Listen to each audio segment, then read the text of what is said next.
To another edition of the Cinefiles Extended Cut, the show where we break down the biggest news stories of the week. So I am your host, Matt. Justin has made his return. How's it going? Good. Beautiful trip to Hawaii. Lovely. Excellent. Wonderful island. We also have Rebecca joining us as a fill-in for Phoebe, who is not here, unfortunately, but great to have you back, Rebecca. Nice to be back. And Liam at the end of the table, as usual. Then I'm always here. Always I live here, This actually. guy. I live in this chair. So, guys, thank you very much for joining us. We do this every week, of course, and let's just get right to it. The top story of the week. It's what our audience is here for. It's what we're here for, really. The number one story. It's a YouTube story. Mm-hmm. It's an advertising story. We don't do too many of these ones, but this one's special because The Nun had an ad break that pops up in between videos, and it was so scary that people complained, and YouTube had to take it off of the platform, which is pretty crazy. Yeah. Yes. It's like the first time I've ever heard anything of this, or first time I've ever heard it happening. Yeah. Taken down. There it Wow. is. That was It scared me. I'm scared right now. I'm spooked. Yeah, normally you hear things getting taken down for different reasons, not because it's too scary, which Right. is like pretty interesting. Yeah. I Yeah. hope we didn't scare our audience too much with the clip that our director Manny showed. I'm going to pop that up throughout the episode Periodically, probably and just yeah. scare the hell I out was of people. saying that I watched the clip obviously, but only after I'd found out that this ad was removed. I was kind of hoping to be one of those people that it caught off guard just to see what my genuine reaction would be. So my question for you guys and audience, please do feel free to chime in on this question: was this ad a planned marketing ploy to be taken down for publicity for the film? Now you had come up with this conspiracy theory. I think it but is. it's a decent one, I would say. I think they knew what they were doing. I think the fact that the ad is basically just a jump scare, and just was going to be put on videos randomly, like not just horror themed videos. Right. I think they were trying to upset some people. I think they were trying to go for the takedown because now we're talking about it. Yeah. Now we're talking about something related to the nun being too scary. Yeah. Which is exactly what they want, right? Yeah. Rebecca, thoughts? Yeah, I totally agree. Smart marketing ploy. But as like, I'm not a horror fan, but I'm not like a horror fan. I would not want to see that on like if I was watching, like. That are adorable and like that breaks in. I'm also mad. I would like to point out, as a PC user, the fact that they're singling out Mac users in that ad. Yeah. I'm mad about that. Yeah. No, but seriously. But seriously, They folks. probably But got people seriously, that folks. weren't smart enough to think about like the fact that it was a Mac symbol and you not calling a me PC. smart? Thank no. you. Well, yeah. I was just saying, like, there's probably people out there that were probably just like, oh my god, my computer's being Yeah. down. Liam, what did you think? I think it went too far. I think, like, I'm a huge horror fan, but I think if I wouldn't have been, I would have been very mad at this. Yeah. Especially since you're targeting people of like all demos and like there's probably kids watching. I don't know. Look if that's, at like, her. being- She's so beautiful. Oh yeah. See, I yeah, wish I had imagine those you're eyes, watching though. like top 10 Friends moments or something. It finishes Over on Ms. Mojo. and then this pops up in your face. Yeah, know. it's a scary thought. Makeup tutorials, and you're like, I don't need that eyeshadow tutorial. I was exactly. comparing it to, as a kid, I would watch like primetime TV with my parents. Right. I was like young. That's your first mistake. And there'd be like a horror movie ad that pop up, and like that alone is like scary for a kid. But like this is like going that extra mile of like enticing kids to like turn the volume up so you get like Well, the maximum exactly. effect, right? Yeah. Which is like, I don't know, I think it's a little too far and a little I wanted to ask you guys about that, and audience, please chime in as well. They clearly put that volume thing there. If you watch the clip again, you see the volume go all the way down to mute. So then if you're watching it, you're basically saying like, oh, my volume's messing up. What's going on? So you're probably already at half volume, and you're putting it Cranking all the way up. So it's probably maxed out by the time the terrifying nun pops up. It's so And clever though. Like I know it's terrible, but it's so clever. but I love it, but I don't love it. So I'm kind of like on the fence on both sides, because you hear stories of like people who like willingly go to horror movies and they're so scary that they're like taken out by ambulance because they're like, maybe they die of fright. I don't know, but they freak out. Yeah. So What much. if this And has a is- psychological impact on people? Exactly, Yeah. and you're not even expecting anything horror when this comes up. So, anyways, so what are the comments saying? There's a Liam? comment here by Nicholas who says, it scared the tar out of me in a silent bathroom. In a silent bathroom. Yeah. So probably That's the worst probably place that you could see Yeah. it. Is Or in the the best. It might be Or the best. It might be the best. Like this reminds me of when when I was a kid, I went to go see Spider-Man, the first Spider-Man movie with my dad, and one of the trailers was for Signs, the M. Night Shyamalan movie. Yeah. And for years, I would. For the record, that movie ain't scary. No, but the trailer, when you're a kid, it Yeah. like scared the shit out of me. Yeah. So for years, I would like wait outside during the trailers for movies. I'd be like, I'm not taking my chances. So like for me, if this was the situation, I'm like never watching YouTube again. Like for a good while, I'm staying away. Yeah. This is making me feel really old because the example I have is like the miniseries It from when. Okay, well, as we've established last week, I was born before 1989. So anyway, Nothing and wrong it with was that. on in 1990, I think. And yeah, those like all those Stephen King miniseries ads were all terrifying, and they Yeah. were on during like Saturday morning cartoons because it was like here's a clown or Right. no, It's also like going like I mean this is like back in the day, but going to like the video store and like having Yeah. those scary like VHS covers The and It being like, you're was not asking classic. for that. You're not asking for Yeah, that. exactly. Yeah. It was always Hellraiser for me. Like the pins in the head was like terrifying. Right. That's a good one. So just to kind of wrap up this one, this is like part of the whole Conjuring universe. It's what is it, like maybe the fourth or fifth film? Excited for it? Do you think it's going to be good?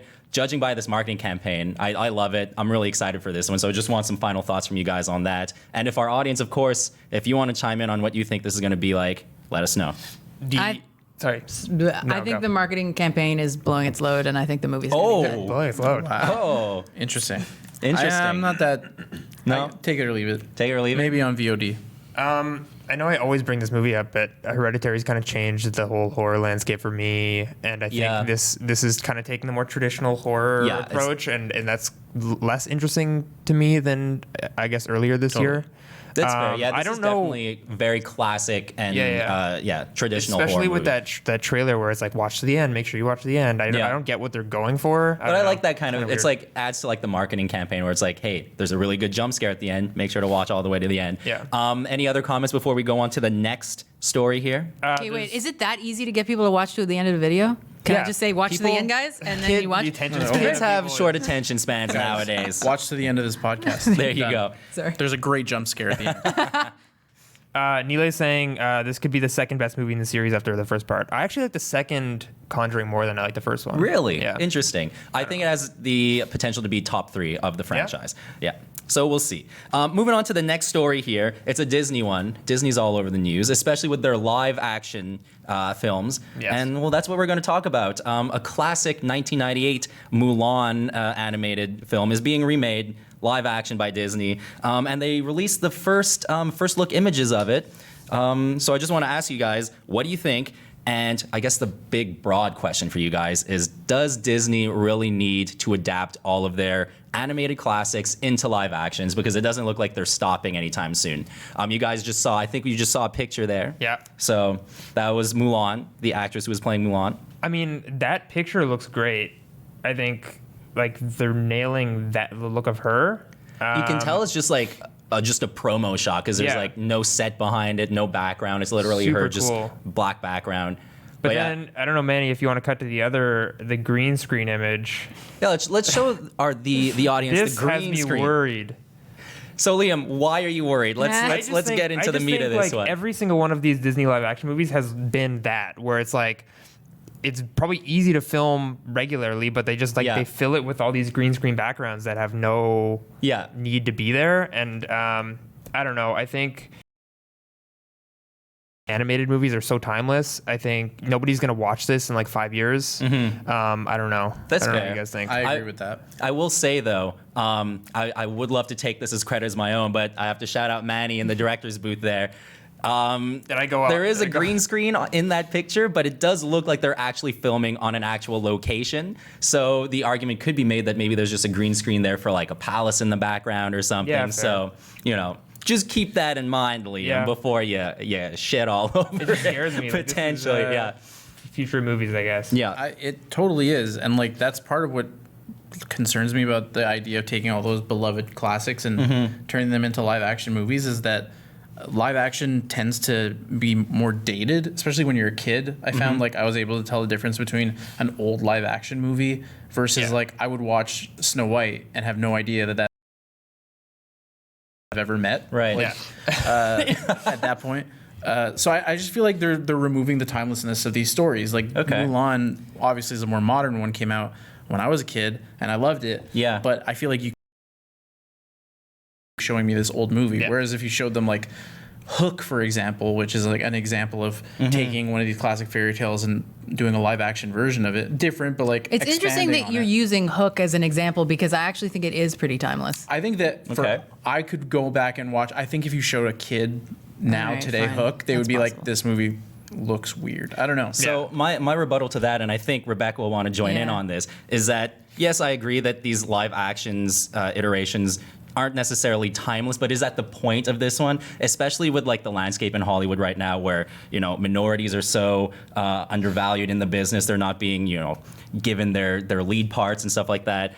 Even females too. So you have a female Asian lead. Isn't it about time that these kind of people are represented? Like we were talking about Yeah. that, and I think Rebecca kind of agrees with me on that. I definitely point. agree. I think it's an important moment for representation in Hollywood, not to sound too, about it, but Oh, so you're not about? No, I'm no, joking. again, not again. No, but I mean, it changes the conversation. I Yeah. mean, it's a beloved franchise, so you're going to get butts in the seats anyway, Yeah. inherently. So I think that and that movie I can't say the name of, Crazy Rich Asians. That's the title. It's I know. okay. I keep saying a lot of Asians. words. No, Oh, not Asians. no. I can't pronounce it. Not that I can't say it.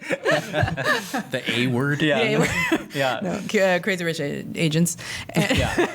Nailed it. Yeah. So, I'm all thrown off now, but I think it's just an important moment because now you've got current, Yeah. a current story with the Crazy Rich Asians, and you've got kind of a historical story with Mulan. Yeah. Whether or not it's true, whatever, that's a whole different It's story. a fun legend. Yeah. So I think in that respect, it's a really important movie Yeah. to make. Specifically Mulan, though. As for Exactly. any live action Disney, Yeah. I mean, I haven't seen any of them. Like Beauty and the Beast, No. Cinderella. And that's probably because they you're don't just really, like you love the animated one Yeah. so much you don't see the live action. the live Jungle action. Book that Yeah. they made was actually very good, but at the same time, so was the Jungle Book. Yeah. Yeah. Do you know what I mean? Like, yeah. I don't know. I wanted to get into just that point because I was thinking about it, and it's like it's weird that like we're talking about this like idea of representation and stuff like that, but like like this is a movie that's already been told before, and like I think we should kind of be striving for more when it comes to representation, like Crazy Rich Asians. Oh, see, it is. There you go. It's tough to It is say. a thing. You can't say. It's like a story that hasn't been told before, right? And like, Yeah. I think like more stuff like that is a bit more important. I get what you're saying, than but telling also- a story that's already been told before. Yeah. I don't know. Well, yeah, In a but I better mean, if it's medium? a legend, then I mean, it's always going to be told before. But haven't all stories been told before? But conversely, so, yeah. like I said, you're going to get butts in the seats. So I mean, like if it's just maybe this is just like an acclimatizing film Yeah. for audiences. You know, like get used to it because there's going to be ladies, there's going to be Yeah. Asians, there's going to be representation of For other Yeah. minorities. Yeah. But like I said, as for Disney, I mean, the other live action movies, they should be doing something like, actually, I have a sub prompt question. Sub-prompt. Should the live action adaptations by Disney be direct adaptations, or should they try to do something different? Oh. I mean, it doesn't seem like they have been trying to do something different. I feel like Beauty and the Beast, like they had the minor tweaks where it Yeah. was like, I don't know. I think that's just out of fear to change too much from the classics that so many people already love. So, if you mess with a classic too much, people are just going to get upset. People like familiarity, so I Yeah. think that's why they're so close Well, and so similar. just I read that Mushu might not be in Mulan. Oh yeah, I don't yeah. see how that No. would fit into like what it seems like is it's going for a very serious tone just from that Yeah. picture. It seems like they're. I don't know. You can't gauge that much out of the image that we saw, Yeah. but it seems What to me like they're perfect B-roll. not. Yeah, we're gonna go in a different direction. Maybe see the story from a more like realistic standpoint. Yeah. In which case, like, the grasshopper. I can't remember Cricket? the cricket. Sorry, the cricket. Grass. Can't have that. Don't get it twisted. I had a McDonald's toy of that cricket. Anyways, I don't think we're gonna see characters like that. That seems like a very like animated Disneyfication Yeah. of the story, and Yeah. like maybe Mushu fits in other ways, but I don't think he'll be like the wisecracking Yeah, best that's friend it. played by Eddie. Murphy. it's like, I don't- Bummer, dude. It's Yeah, funny that totally. you brought up McDonald's because Michelle says, "What There about we the go. Mulan McNugget sauce? Are they going to bring that Great back?" Szechuan question. sauce. Great. Was that a thing? que- Yeah, the Szechuan sauce from Rick and Morty Yeah, is it's a- yeah. a Mulan tie-in. Was Yeah. a Mulan tie. And then well, there's there you another go. point here. Sophia Hernandez says it should be more action than funny, but at the same time, I love Mulan. It's a classic. Same. I would agree. Likewise. Like maybe do more of an action movie. Try Yeah. and distance yourself a little bit then from the Yeah. like. I found with Beauty and the Beast, they didn't do it enough. Yeah. Everything was kind of based on that like same art style, and Yeah. I don't know. And this is a movie that kind of lends itself to more action too. I mean, it's a movie about a war, so Yeah. and the fact that it's live action, you kind of want to see a bit more added stakes. So And I'm could pretty be sure interesting. Jet Li is in it. Jet Sorry. Li is Ooh. in it. He's, And the man, Emperor. I forget the name of the actor. Donnie but Yen. Donnie Yen from Yes. Ip Man. So like they have guys that can be Maybe in those action if roles. they up the martial arts, I mean, I'm in. yeah, But Yeah. cool. That would be a cool angle for this movie for Yeah. sure. Otherwise, Very I've been interesting. kind of critical about these live action movies. And rightfully so. I think a lot of time it's easy to see them as cash grabs, and unless That's they the give thing. you Yeah. an alternative angle to look at these movies, that's basically what I see until something more interesting comes Yeah. up. Yeah. I think that's a fair point to end on. So the number 3 entry, this one's a kind of a fun one. Wes Anderson, probably the most whimsical, most original filmmaker in Hollywood right now, Whimsical. probably, or one of. Symmetry is so whimsical. Symmetry, color palettes, the whole 9 yards with this guy. So there are reports coming out of France, actually, that Wes Anderson's next movie is going to be a musical. A musical set in World War II, or just after World War II, post World War II, if you will. So, I mean, that's. What do we think? First of all, what do we think of Wes Anderson tackling a musical? You had a really funny point that you brought up at one of our production meetings, so I want you to share your little I thoughts think on that. he's got La La Land jealousy. I think he saw La La Land and was like, "Who does this guy think he is making a Yeah. musical? I'm going to make Yeah. my own musical." Like the beautiful sets and like the colors, and you can do so much. It's almost like something clicked in him when he saw La La Land and was like, "If this guy gets to do it, and it's his second movie. I've been around for years. Let me make Yeah. a musical." Yeah. I think it's perfectly time in his career. He's made 2 animated movies. Perfect Yeah. time. Just make a musical, man. Speak your truth. Live your truth. Yeah, Liam, what do you think? Because you're a big Wes Anderson fan. I don't know if I'm a bit like as much as you. I'm a pretty big bigger Wes I'm a big Anderson Wes fan. Anderson. Yeah. I've been looking for him to kind of stray away from what he's been doing for a while. I know that he's done like animation, he's done live action, but but I've always wanted to see him go for more of like a heavy genre movie, like a horror movie, a sci-fi movie. Like I think Wow. that would be crazy, and I think it would be kind of like Music's a genre. I don't know if he's become stale. Yeah, musical's a genre, That's but like very I think interesting. music has always been a part of his movies. Yeah. And so like I almost think like we've seen this before, or like it's not Wow. super original. I don't know. That's But a pretty now- hot take. Not a hot take, but that's like an interest. Do you want to see Wes Anderson do a sci-fi or horror movie, Rebecca? I don't think I've ever seen a Wes What? Anderson. No, don't say that. Whoa. Rebecca, you cannot say that on Okay, air. wait. Name me movies. The Grand Royal Budapest. I didn't Budapest. see that. No. Royal Tenenbaums. I didn't see that. Life Oh, Aquatic. Life Aquatic. I own Life Aquatic, and I've never Oh, watched Have you man. not seen Fantastic Mr. Fox live action? Live the Yeah, stop no. So what motion. do No. you think of a Wes Anderson musical then? The that's only the way thing. you could get my butt in the seat is Lin-Manuel Miranda doing the music. See, that is the question I have for you. So you jumped the gun, but that's cool. You could elaborate on it. Actually, Liam has a I got a good comment comment here that backs up my point. Okay, cool. Rigel7 was already used, which is a great username. Says Portuguese David Bowie covers. Oh, from Life Aquatic.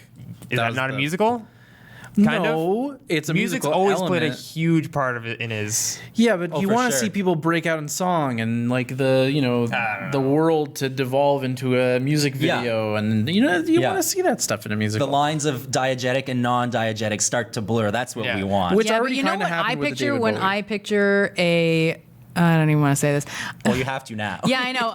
Like a World War II musical by a quirky director is basically Springtime for Hitler. Oh yeah. Except The mine's worse, but I'm not going to say that. Yeah. It is kind of a weird kind of just combination too. No, like World War II musical, Wes Anderson. It's just Yeah. like Don't he's make me like start singing The Hills Are Alive. No, I'm not gonna do true. it. do it. You have to. No, now. I'm not doing it. I think There's already been World Yeah. War Yeah. II Yeah, musicals. The Sound of Music for sure. Okay, so let's keep that train going. Oh, you said Lin-Manuel Miranda. Yeah. Why? I don't know. He's an it man He is. right now. He's the it man. I think he could bring some interesting. Like he's good with his variety, so he does different genres. So Yeah. it could be a wide ranging musical. He's good with the history. as we know That from we know, Hamilton. of course. Very yeah. good point. And I like rhyming, so. You like rhyming? Rhyming. Yeah.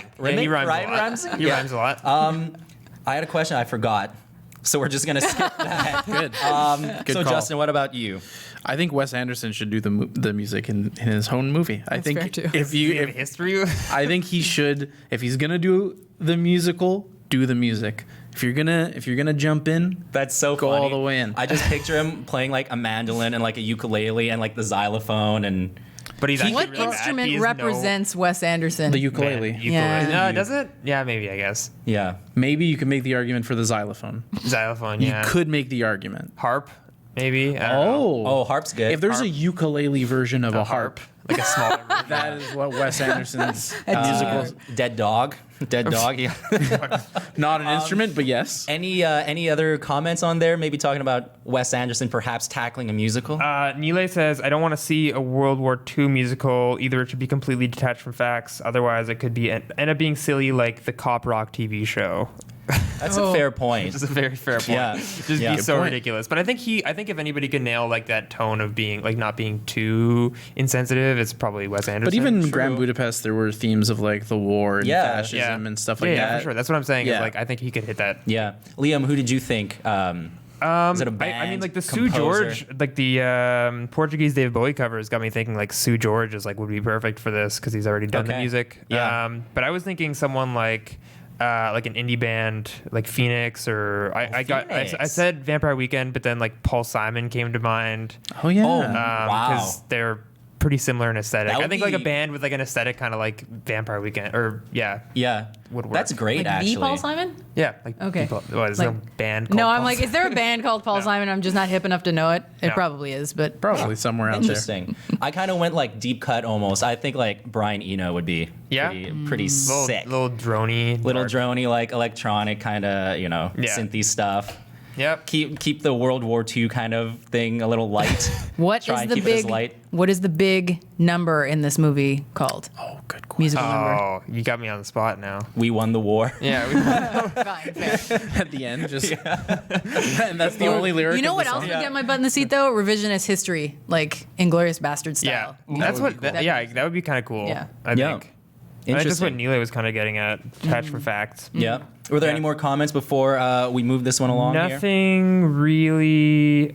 Josh S says go bordello, which is Oh yeah. their- what they're are like they? I don't even know how to describe them. They're like gypsy Yeah. folk. Like punk kind yeah, of gypsy That'd folk. be Folk interesting. punk. Yeah. Yeah. That'd be very interesting. The punk aspect comes in when there's like battles going on or something. Yeah. That's an interesting call. I like that. Then everything's symmetrical. recommendation. Josh Screw S, it. I'm well saying done. Bon Jovi. Bon Jovi. Bon Jovi. Now we're just getting crazy. Bon Just Wes Jovi. Anderson and Bon Jovi together would be Yeah. I the wanna see that weirdest now. combination. The world would They would But- get along, I'm sure. I don't Wes know. Anderson probably gets along with everyone. He just seems like a very Quiet nice, guy? Quiet guy, yeah. Not Gene Hackman. Not Gene Hackman. they No, did no, not they get did along. not get along. That is true. That is true. So that basically wraps up the show, guys. Those are the three biggest stories of the week. So our audience, thank you very much for tuning in as per usual. And guys, if you missed the live version, you can always catch us in podcast form on iTunes, Google Play, and Stitcher. Yes. And if you like what you're watching here, be sure to subscribe to the channel for more. We do this every Friday at 2:30 p.m. So be sure to tune in. Ring that bell on the subscriber thing there. So for myself, Justin, Liam, and Rebecca filling in once again this week. Thank Rebecca, you. thank you once again. Thanks, you for having Rebecca. me. It was a pleasure. So guys, thank you very much for watching. We'll see you next time. Have a good one. Cheers. Bye.